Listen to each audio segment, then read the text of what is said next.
তো যাই হোক, আপনারা দেখতে পাচ্ছেন মুরগির বাচ্চারা কি সুন্দর সুস্থ রয়েছে এবং তারা খাবার খাচ্ছে কি সুন্দরভাবে।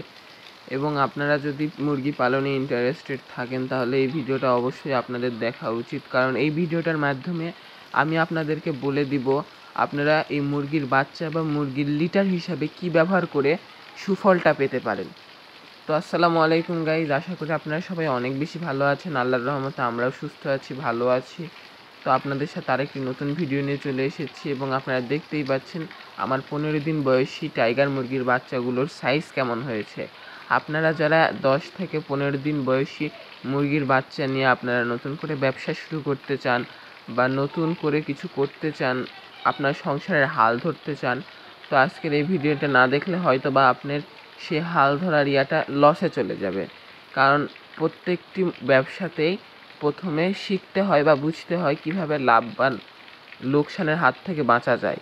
আপনারা যারা কম জায়গায় অনেক বেশি মুরগি পালন করতে চান তারা আমার এই ভিডিওটা দেখে আসতে পারেন। তো আজকের এই ভিডিওটার মাধ্যমে আমি আপনাদেরকে বলবো মুরগিদের লিটার হিসাবে কি ব্যবহার করবেন এবং মুরগিরা খাবার হিসাবে আপনারা স্টার্টার ফিড কয়দিন দিবেন এবং বড় ফিডগুলো কয়দিন দেবেন।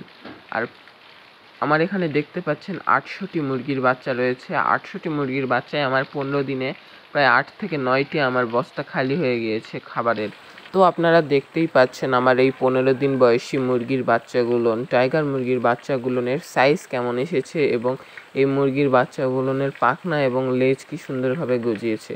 তো আপনারা যারা 10 থেকে 15 দিন বয়সী মুরগির বাচ্চা পালন করে লাভবান হতে চান তো অবশ্যই আপনারা এই ভিডিওটিতে দেখবেন যে 15 থেকে 10 দিন পর্যন্ত মুরগির বাচ্চার ওজনটা কেমন আসে, যা আমি আপনাদেরকে একটু পরেই দেখিয়ে দিব। আমার একটি মুরগির বাচ্চা ওজন করে আপনাদের দেখিয়ে দিব যে 15 দিন বয়সী কোনো মুরগির বাচ্চার ওয়েট কী ধরনের আসা উচিত।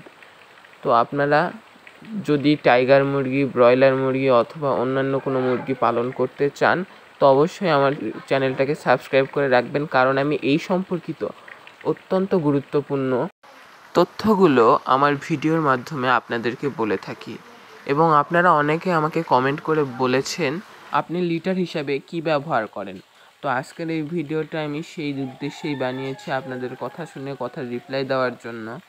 আসলে আমি কাঠের ভুসিটাই ব্যবহার করে থাকি, কারণ কাঠের ভুসিটা আমাদের এদিকে সহজলভ্য। তাই আপনাদের ওখানে যদি কাঠের ভুসি সেরকম সহজলভ্য না হয় তাহলে আপনারা চালের তুষও ব্যবহার করতে পারেন। কিন্তু আপনারা যারা মাটিতে মুরগি পালন করেন তাদেরকে আমি সাবধান করে দিচ্ছি, কারণ মাটিতে মুরগি পালন করা অত্যন্ত পরিমাণে রিস্ক। কারণ মাটিতে মুরগি পালন করলে মাটি থেকে ধরনের পানি উপরে আসে, যা মুরগির গায়ে বা মুরগির বুকে লেগে মুরগিদের অসুস্থতার কারণ হতে পারে।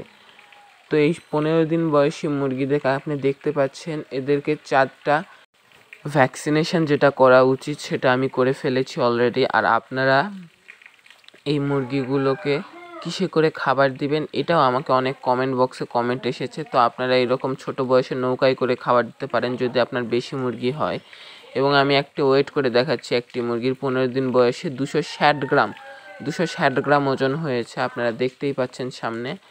আর আমি বলতে চাই যারা যারা 1 থেকে 15 দিন বয়সী মুরগি বা 15 দিন বয়সী মুরগি কিনে আপনারা ব্যবসা স্টার্ট করতে চান বা আপনি মুরগি পালন শুরু করতে চান ব্রুডিংয়ের এই ধরনের কোনো রিস্ক না নিয়ে, তো আপনারা 15 দিনের বয়সী মুরগির বাচ্চা নিয়ে আপনারা শুরু করতে পারেন। আপনার একটা বেসিক জ্ঞান হবে মুরগি পালন সম্পর্কে। তো অনেক ব্যবসায়ী রয়েছে যারা 10 দিনের বাচ্চা 15 দিনের বাচ্চা বলে তারা বিক্রি করে, কিন্তু আসলে যা উচিত নয়। কিন্তু আপনারা যারা আমার এই ভিডিওটা দেখতেছেন তারা অবশ্যই বুঝতে পারবেন যে 15 দিন বয়সী বাচ্চা 260 থেকে 320 গ্রাম পর্যন্ত ওজন হতে পারে। তো আপনারা 260 গ্রামের নিচে আসলে আপনারা বুঝে যাবেন যে এটা 15 দিনের বাচ্চা নয়, কারণ তাদের খাবারের উপরেও একটা ক্যাপাসিটি থাকে। আর আপনারা যারা এই লিটারের ব্যাপারে আমাকে জিজ্ঞাসা করেছিলেন, আমি আপনাদেরকে এই ভিডিওর মাধ্যমে বলে দিয়েছি। আপনারা যারা অল্প জায়গায় অনেক বেশি মুরগি পালন করতে চান, 200 থেকে 300 পিস মুরগি পালন করতে চান, তাহলে আমার এই ভিডিওটা দেখে আসতে পারেন।